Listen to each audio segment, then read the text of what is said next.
एवढे टेस्टी आहेत हे दहीचे कबाब की तुम्ही दुसरे कुठले ट्राय करणारच नाही. तर मंडळी, हे कबाब बघा तुम्ही किती मस्त झालेले आहेत. बघा किती छान चीजी टेक्स्चर आलेला आहे. तर दह्याची कबाब ही रेसिपी तुम्हाला कशी वाटली? तर मंडळी, रेसिपी पूर्ण बघा, खूप मेहनत आहे आणि नक्की छान होत आहे. मी हे दहीचे कबाब टेस्ट केले आणि मी इतकी खुश झाली की एवढी छान चव होती ना, मी काय सांगू तुम्हाला. रेसिपीला सुरुवात करू. नमस्कार मंडळी, आज आपण दही कबाबची रेसिपी बघणार आहोत, जी निलेश दादाने मला लाईव्ह मध्ये सुचवलेली. खूप दिवस तो मागे लागला होता की शीतल ताई मला दही कबाबची रेसिपी दाखव. तर इथे मी अर्धा किलो दही कापडामध्ये टांगून ठेवलं होतं. जसं मी श्रीखंडाच्या रेसिपी मध्ये दही टांगून ठेवून त्याचा असा घट्ट असा चक्का बनवलेला आहे, तुम्ही बघू शकता. हा बघा, जराही याच्यात पाण्याचा मॉइश्चर नाहीये. आणि त्यासाठी आता आपण इथे भाजलेले 2 चमचे बेसन पीठ घेत आहोत.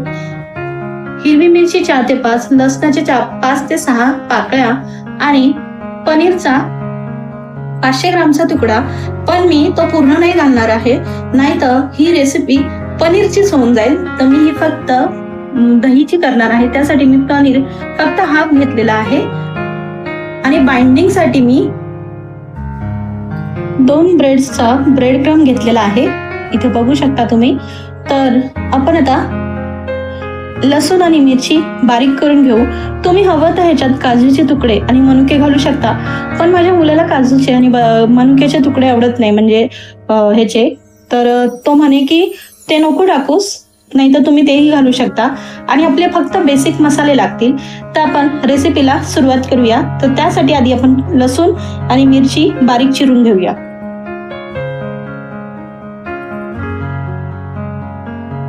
इथे मी हिरवी मिरची आणि लसूण एकदम बारीक फाईन चॉप केलेला आहे. पनीर मी अर्ध्याहून अर्ध घेतलेला आहे, किसून घेतलेला आहे. आता या मिक्सिंग बाउल मध्ये आपण हे जे दही आपण घेतलेलं आहे ते घालणार आहोत.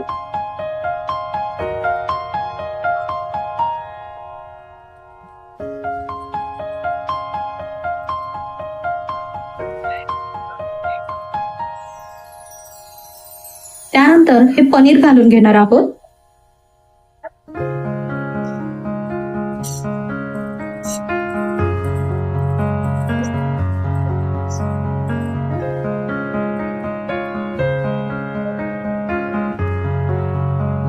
लसूण,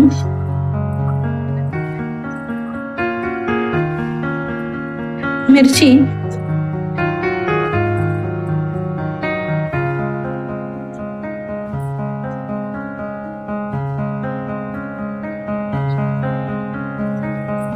इथे मी गरम मसाला अर्धा चमचा, चाट मसाला 1 चमचा आणि काळी मिरी पावडर 1 लहान चमचा, एकदम छोटा म्हणजे अर्धा चमचा घेतलेली आहे, कारण की काळी मिरी पावडरने तिखट होतं जास्त. तर आता हे चाट मसाला, गरम मसाला आणि काळी मिरी पावडर ती घालून घेऊ. हे आहे मोझरेला चीज, ऑप्शनल आहे, तुम्ही घालू शकता, अदरवाइज स्किप करू शकता, कारण की ही लहान मुलांसाठी रेसिपी करत आहे, त्यामुळे मी याच्यामध्ये मोझरेला चीज घातलं आहे, छान असं बाइंडिंग आणि चीजी फ्लेवर येण्यासाठी.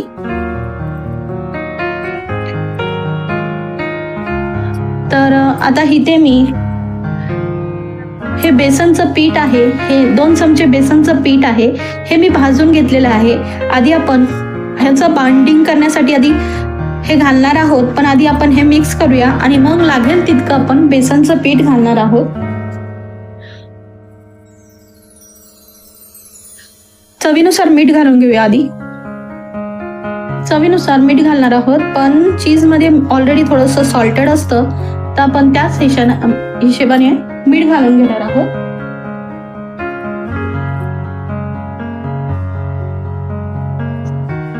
मिक्स करून घेऊया सगळं. 1 चमचा आपण बेसनचं पीठ घालणार आहोत. आणि परत एकदा एकजीव करून घेणार आहोत. इथं आपलं बॅटर तयार झालंय, म्हणजे मिश्रण आपलं तयार झालंय. आता याची आपण लहान पोर्शन मध्ये म्हणजे टिक्कीच्या आकारात किंवा कबाबच्या आकारात आपण याचे गोळे करून घेणार आहोत.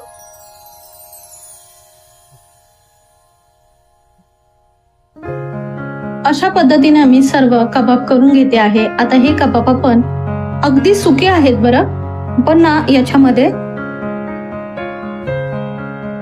कोट करूया आणि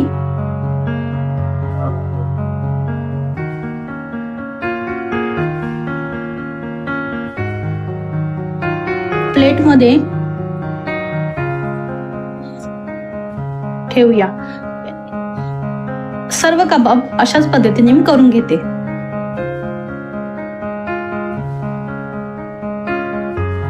तर अशा पद्धतीने आपले सर्व दही कबाब तयार झाले आहे. आता आपण याला तव्यावर शेकूया.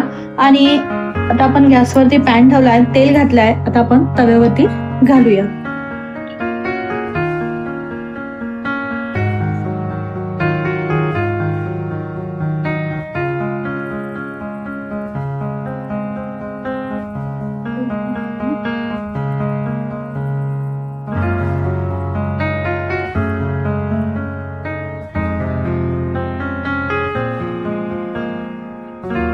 टर्न करून घेऊया आपण.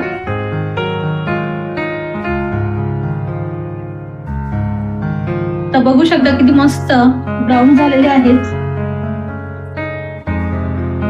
तर अशा पद्धतीने आपण दोन्ही साईडनं टर्न केलेले आहेत आणि तुम्ही बघू शकता काय मस्त टिक्की सारखा आणि कबाबला रंग आलेला आहे आणि वास तर खूप छान येत आहे बरं.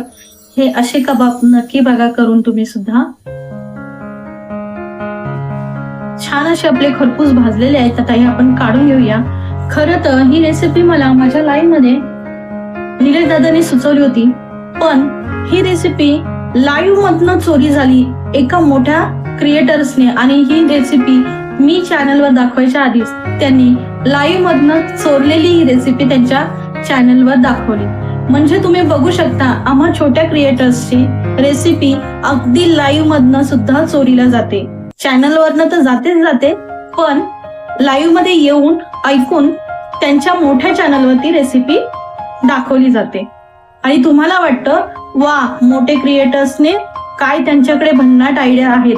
खरं तर त्या आमच्याकडनं सुचतात त्यांना. चला आता हे काढून घेऊया आपण.